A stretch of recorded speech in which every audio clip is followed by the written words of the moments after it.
For those of you just joining us, I made the sad announcement that Denise cannot join us tonight. I'll be doing my best impression of her for our program this evening. But I am excited to introduce Dr. Mary Osborne. Most of you probably already know her by reputation as director of the Stewart House Museum.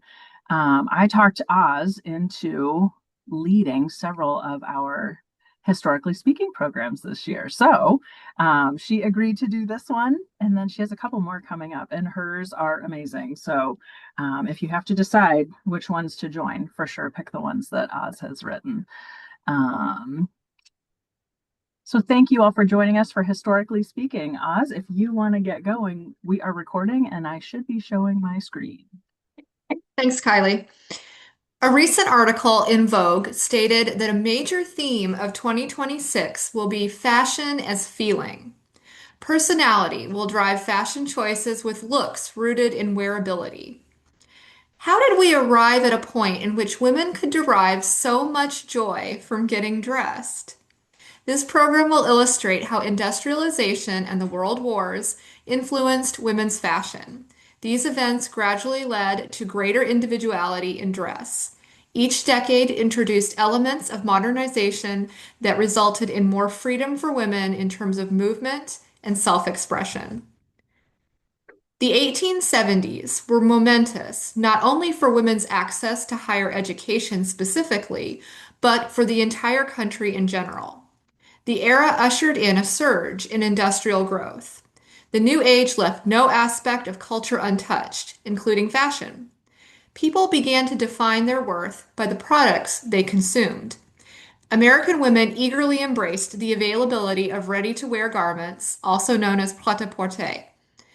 Although many women, particularly those from the working classes, continued to make their own clothes, the sharp reduction in manufacturing costs meant that French and English fashions were more widely available than ever before.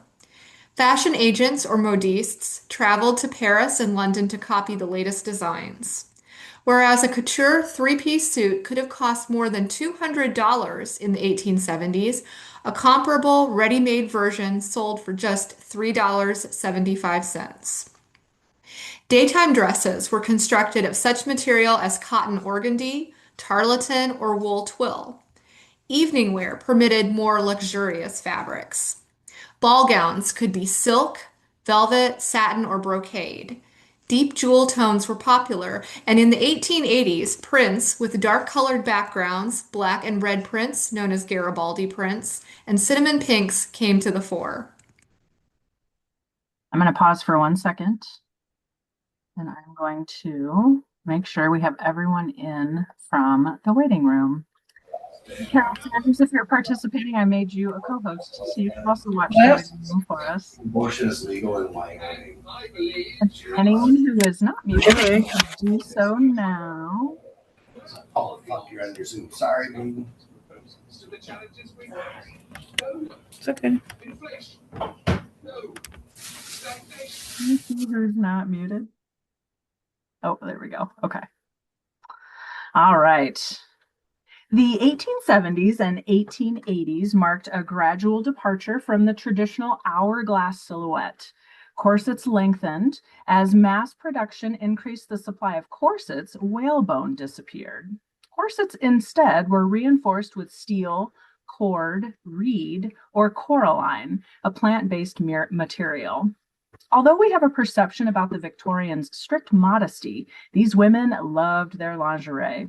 More expensive corsets featured elaborate embroidery known as flossing. Dresses featured bustles and elaborate ornamentation, such as tassels, pom-poms, and fringe. The late 19th century represented the last time that the full figure of a mature woman would be in vogue.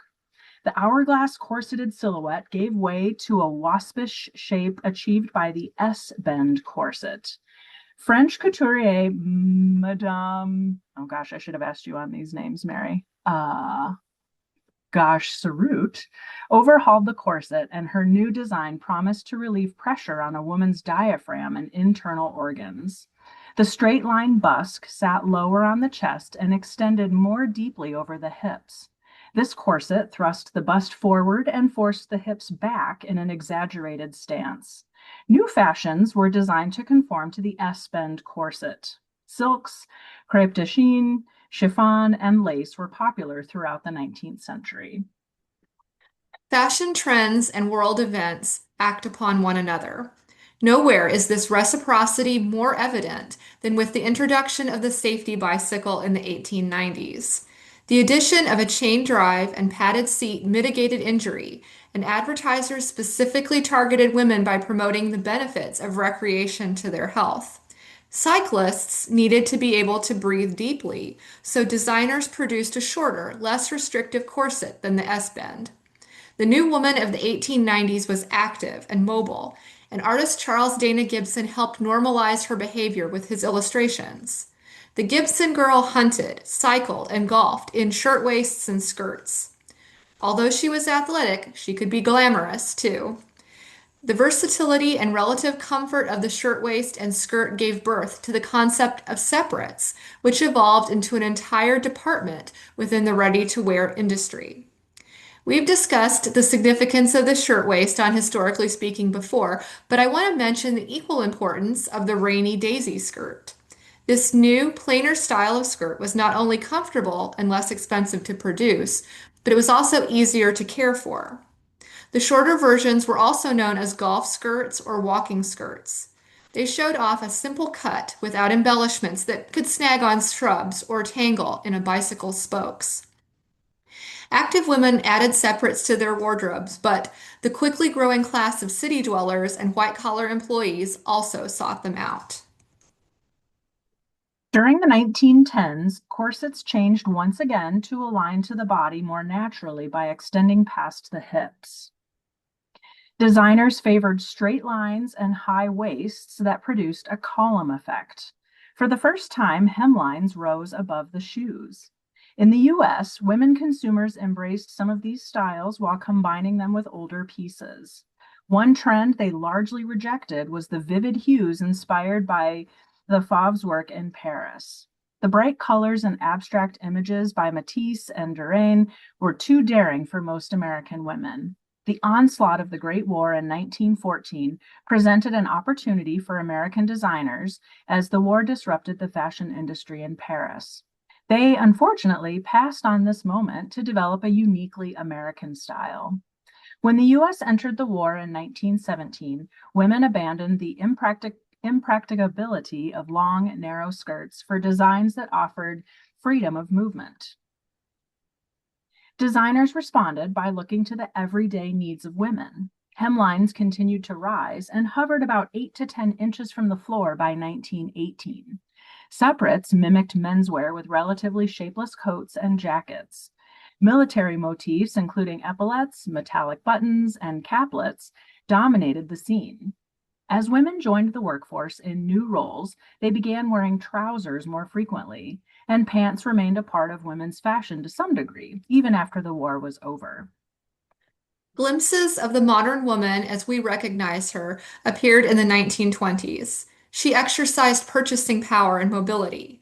Her participation in athletics became mainstream. The modern woman smoked cigarettes in public and experimented with her sexuality. These actions helped to redefine femininity. Fashion reflected these shifts and responded to demands for comfort and ease. Parisian couturiers such as Jean Patou and Coco Chanel enthusiastically advocated for simple yet chic clothes. Chanel, in particular, popularized jersey knit for daytime wear. Styles varied. Skirts might be full or narrow. Foreign motifs, including Egyptian and Turkish patterns, might appear. Younger women discarded corsets in favor of loose-fitting dresses with dropped waists. Golfing enthusiasts incorporated plaid and pleated skirts into their wardrobes. One of the most significant changes in the 1920s was the adoption of black as a fashionable color instead of one reserved for mourning. Chanel's little black dress revolutionized evening wear when it debuted in 1926. Up until the mid 20s, evening dresses usually favored the straight column silhouette or that of the robe de style.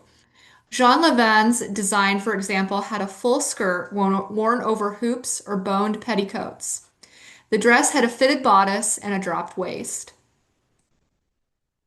Although Americans tend to associate the Art Deco movement with the 1930s, it actually began in the 1920s. The emphasis on sleek lines and geometric forms translated into crystal pleats, triangular gores, and squared necklines of the dresses and skirts of the late 20s and 30s. Somber conservatism reflected the economic collapse of 1929. Not only were colors more sedate, but ornamentation largely disappeared.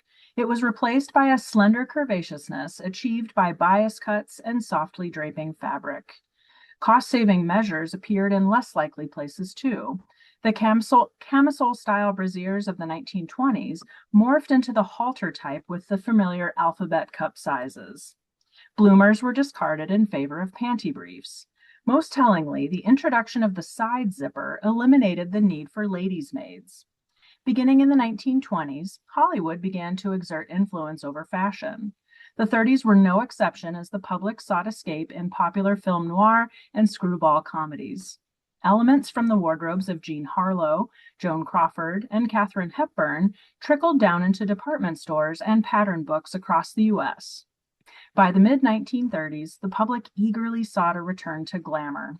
Padded shoulders lent structure to tailored suits, while puff sleeves added a touch of playfulness to otherwise conservative blouses. The emphasis on slender silhouettes continued with jackets cinching tightly at the waist to accentuate the hips. Although World War II lifted the country out of the Depression, consumers still faced restrictions and disruptions. Paris was once again under attack and then occupation. American designers found creative ways to work within the new guidelines. Valentina's Bashlik overcoat sported a wrapped front closure and separate hood. Claire McCardle's designs featured exposed hooks and eyes. Rationing limited availability of textiles such as silk and wool. Women, however, found substitutes in synthetic materials like rayon or devised other solutions, such as painting hosiery lines on their legs. Although military-inspired fashion was popular, just as it had been in the last World War, designers also included old-fashioned throwbacks. These elements, such as puff sleeves, along with sweater sets, aligned with the conservative attitudes of wartime. During the post-war era, the French couturiers resumed their dominance, but American designers did not retreat into the background. Designers conformed to the trends in foundational garments. Pointy busts, cinched waists, and prominent hips composed the fashionable silhouette. The wasp waist recovered its popularity, but now was achieved through a variety of means, including waspies and corselets. These elements might be combined in a full skirt with a fitted bodice or with a narrow pencil skirt. Variations in necklines, fabrics, and accessories reflected the abundance of the post-war boom. The perceived classic looks of the 1950s yielded to the new generation's demand for youthful styles. The now was in. When people think of the 1960s, they may mention the bright floral prints of designers such as Lilly Pulitzer, or they may associate the decade with rising hemlines that culminated in the miniskirt. From 1962 to 1965, hemlines crept up until they reached the mid-thigh. This look was associated with several designers, but none more so than Mary Quant. Evidence suggests, however, that the origins of the miniskirt go back further than the 1960s. Some historians point to the collections of Arnold Scaasi and James Galanos, who debuted above the knee skirts in the late 1950s. Similarly, Anne Francis' costume in Forbidden Planet from 1956 featured a daring hemline and silhouette for the time. Although pants were still controversial at the beginning of the 1960s, they increasingly found their way into evening wear as part of ensembles. By the decade's close, hip huggers and jumpsuits, such as those worn by Diana Rigg on The Avengers, had become mainstream. A unifying theme of the 1960s and 1970s was a demand for freedom of choice. This theme was evident in both ends of the fashion spectrum, as exemplified by hot pants and caftans. Hot pants enjoyed a moment of popularity from 1971 to 1973. These very short shorts had about a 2-inch inseam and no waistband. Women had worn shorts before, but hot pants were meant for streetwear, not for a specific task. Some in the women's liberation movement prized hot pants for permitting unencumbered movement. Caftans, too, offered freedom. These long, loose-fitting gowns had been worn in the Middle East and North Africa for thousands of years. The modern versions, adopted by Westerners, were usually constructed from silk, satin, brocade, and even PVC. Another fad originating from the counterculture was the use of iron-on letters. Rap music and breakdancing videos showcased artists wearing lettered clothing. Although these letters had a specific association with b-boy street culture, teenagers embraced iron-on letters to personalize their shirts and hats. The prominence of casual dressing grew throughout the 1970s and has persisted since that time. Moreover, the lines between formal and informal, day and evening wear, relaxed significantly. Comfort, as evidenced by wrap dresses and skirts and shirtwaist dresses, became de rigueur. From the 1970s forward, a variety of styles coexisted and overlapped. In the 1980s, these included the preppy look and power dressing, particularly among yuppies. Part of the power look was achieved through throwbacks to the 1940s with the V-shaped silhouette. Like everything else in the 80s, volume was key, whether in shirts, sleeves, coats, or hair. Romantic embellishments, such as bows and ruffles, balanced the volume. Some youth emulated music artists by donning tube skirts or miniskirts and graffiti print clothing. The 1990s and turn of the 21st century featured many divergent styles. Hemlines fluctuated, and there were nods to the 1960s and 1970s with the introduction of floral skirts and loose, high-waisted baby doll dresses. One thing that remained constant was the emphasis on sexuality. Nothing ever really went out of style as more consumers favored seasonless basics and affordable luxury pieces. Advertisers marketed heavily towards millennials as they came of age. Paisley patterns and embellishments such as fringe and embroidery characterized the boho chic style favored by young women. They often paired long, narrow skirts and empire-waisted dresses with oversized accessories. The influence of film and television actors upon fashion trends persists, but the presence of social media has amplified the intensity. Social media, furthermore, has democratized and globalized fashion for generations Z and Alpha. Whereas society once looked to a handful of specific couturiers to determine fashion, now anyone with internet access can promote certain clothing items or brands. Style will likely continue to diversify as consumers have a plethora of choices available to them. And that concludes our presentation, but we're happy to take questions.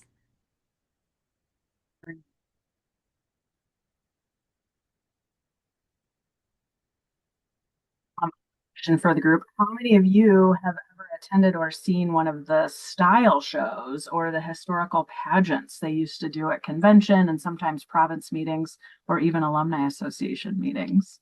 Anyone ever see those? We have some great pictures in the digital archives. We have a really cool collection of dresses from our fraternity presidents. For years, they would stuff anyone, any volunteer they could get into these dresses, didn't matter if it fit or not.